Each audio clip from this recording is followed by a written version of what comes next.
Hi guys, good morning. Welcome back to my YouTube channel, LMP TV Vlog. So our video for today is mag-cooking tayo ng manok Bicol Express. So nakapag pag-iwa-iwa na tayo ng sibuyas, bawang and loya. So ito po yung natin guys. Hiniwa-hiwa ko na yung chicken natin. Half kilo. Ito yung ulam natin sa umaga, and then mas marami din ito, pwede rin natin ibenta kung may gusto bibili sa labas. Okay, so ito din yun, lagyan natin ng gulay. Number 1, sayote and gabi. Ang gabi kasi guys, ito ay pampasapok. Alright, so let's go guys. As usual, andito pa rin tayo sa Pugon dahil mas mabilis and makatipid tayo. So pag naninegosyo tayo, kailangan tayo magtipid guys. So ibos na natin ito.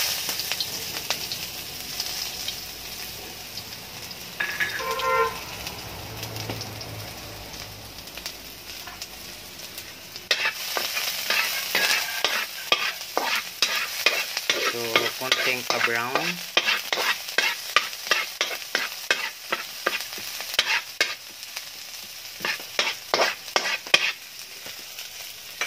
Next, yung gulay.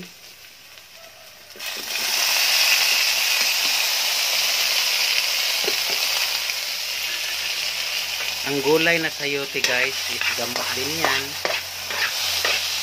Ito namang apara para gamot sa kolesterol.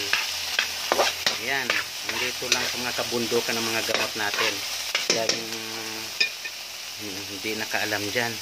So next, yung karning manok for Bicol Express.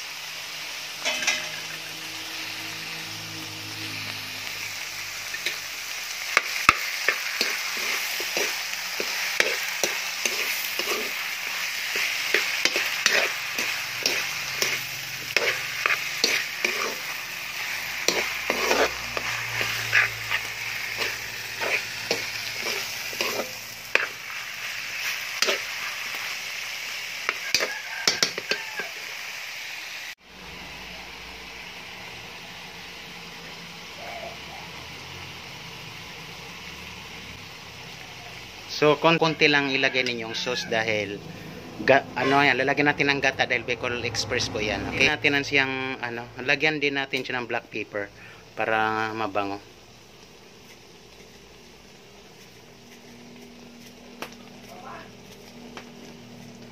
Konti lang dahil mag-absorb siya dahil malambot naman yung karne natin dahil pinakuluan na natin yan, tsaka yung gulay. Yung sili na maliliit, 6 na piraso. Iwayway natin yung maliliit, tapos yan ang ilagay natin doon para anghang. Hindi yan siya masyado maanghang guys, kaya lang yan sa bata. So tingnan na natin kung kaunti na lang ang niya, sabaw, para lagyan natin ng gata. Alright, so ilagay na natin yung gata.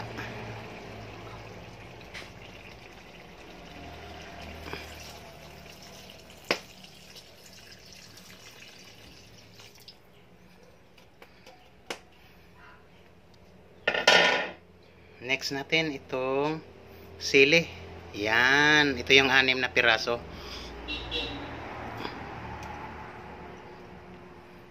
Alright. Tingnan natin kung luto na.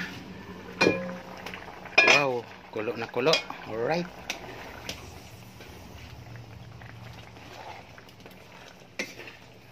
So, lagyan lang natin ng kaunting sabaw guys dahil yung ibang customer manghingi talaga ng sabaw.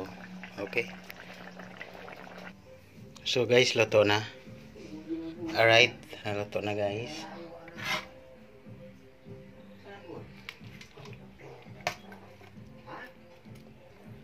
Yan lang sabaw guys. So for konti lang, di ba? Kanina yung tiningnan ninyo, habang niluluto natin maraming sabaw. So kung nakita na yun, yun na lang ang pinakasabaw niya. Alright. Ang yummy. Super bango. Alright.